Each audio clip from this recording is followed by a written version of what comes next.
What is up, guys? Thanks for stopping by. I am Steady Chaos. So are you looking for a quality app to show off the HDR capabilities of your QLED or OLED display? Then look no further than Gears 5 on the PC. Boy, is it a beautiful, beautiful looking game. We'll jump right into it right after the beat.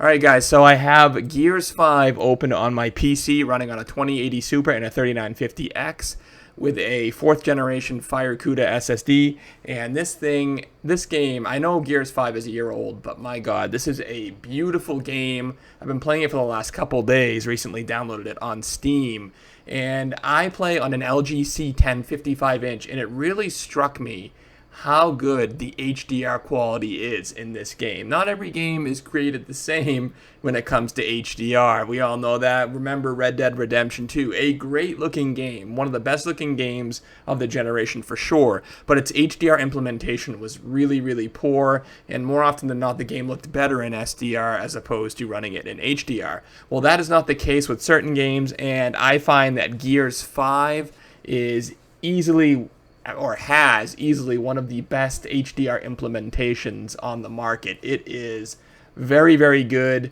Another game that comes to mind that has good HDR implementation is Doom Eternal, Uncharted 4. These games have really, really great peak specular highlights, nice inky darks, a rich, varied, and vibrant color palette, so you get nice, vibrant colors. So let me show you really quickly here what I have the game set to. So I am recording this gameplay with the Elgato HD60S Plus, which allows me to record gameplay at 1080p 60 in native HDR. If you have a high-end GPU and a high-end CPU, you can run this game at native 1080p, and then you can super sample the resolution all the way up to 4480 by 2520. That's a 233% boost on top of 1080p. Again, you're going to need a high-end GPU, but if you can crank it up, this game will look crystal clear and super sharp.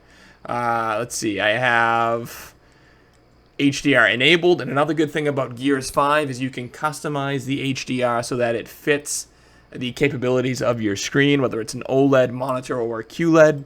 I have the contrast pumped up a little bit, which gives me slightly inkier darks and a greater divide between the dark and the bright highlights, which I really like.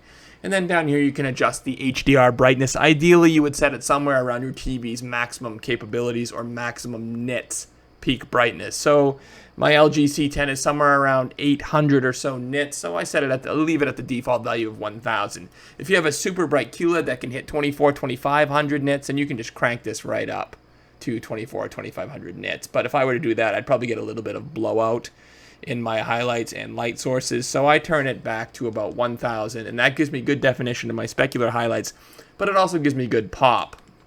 Everything else is on ultra or insane, and I get a pretty playable frame rate on my PC in this game.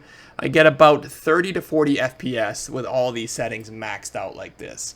If I wanted to run it at more like 60 to 70 FPS, I would just set the window resolution scale to native 4K, 3840, 2160.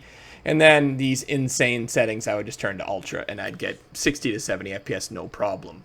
But alas, this video is just to show you the absolutely gorgeous image quality of Gears 5 coupled with HDR. So let's back out and show you the beginning of this game. Again, captured in native HDR. So if you have an HDR display and your HDR is not currently turned on and you are watching this video, in order to really see what this game looks like in HDR10, in order to really see that glorious BT 2020 color space, you're going to want to turn the HDR on in Windows or your TV and then watch this video. But look at this.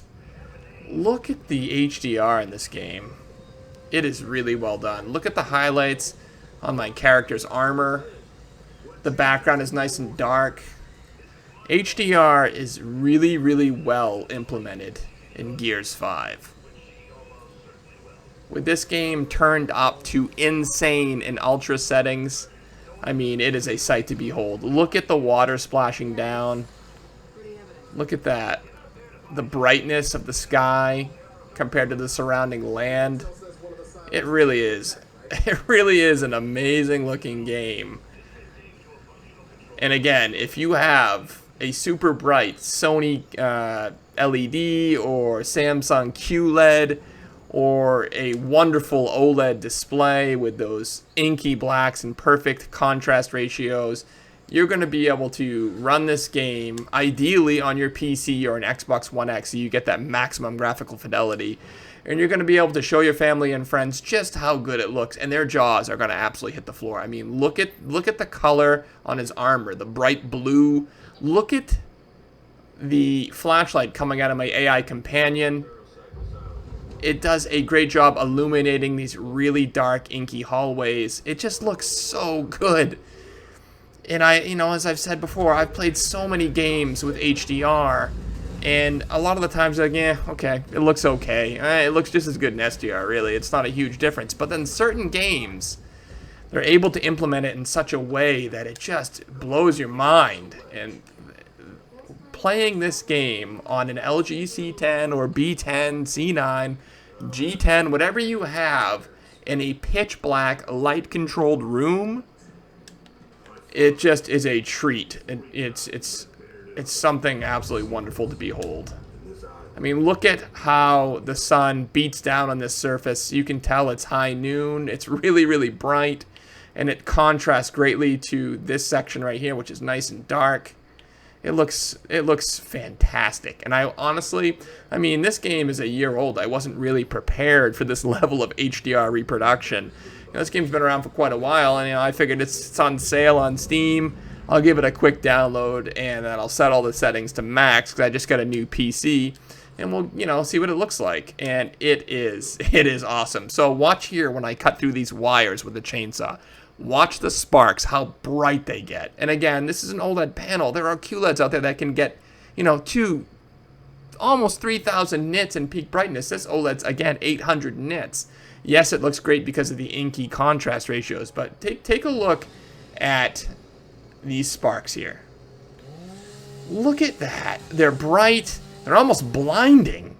And that's how it should be. They're sparks. They're fire. They're intense. It should be like that. So I feel Gears 5 does a great job capturing how high dynamic range should look in a video game.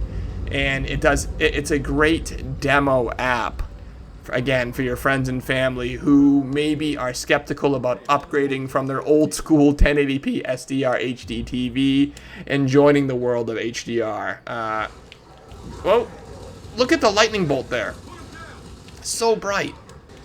Yeah, this is not ideal, these settings for proper 60 FPS gameplay.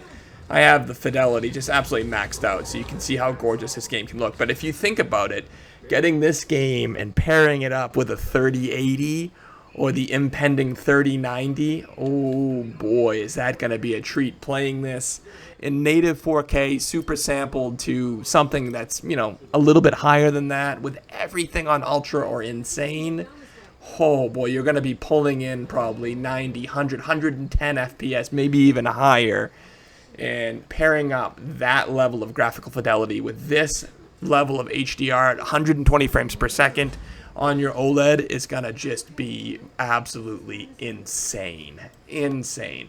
I've sort of committed to getting the 3090, but I think before I drop a cool $1,500, I'm going to wait to see a few benchmarks for 4K gaming. I don't have an 8K TV or an 8K monitor, so I'm not overly concerned about 8K benchmarks. But I do want to make sure that the 3090 4K benchmarks are worthy of a $1,500 purchase. And you know what? Based on the specs, I'm sure it will be. Look at this volumetric lighting. It's amazing. Again, the armor, the blue light on his armor standing out. It's great. But yeah, that's going to do it for me, guys. Hopefully you've enjoyed this video. If you have, leave a like. And let me know in the comment section down below what you think about this HDR video on YouTube. Do you think I should be posting more HDR videos? And if so, certainly let me know in the comment section down below, and I will do my best to oblige. All right, guys, if you have not subscribed, please do so. And that's going to do it for me. Later.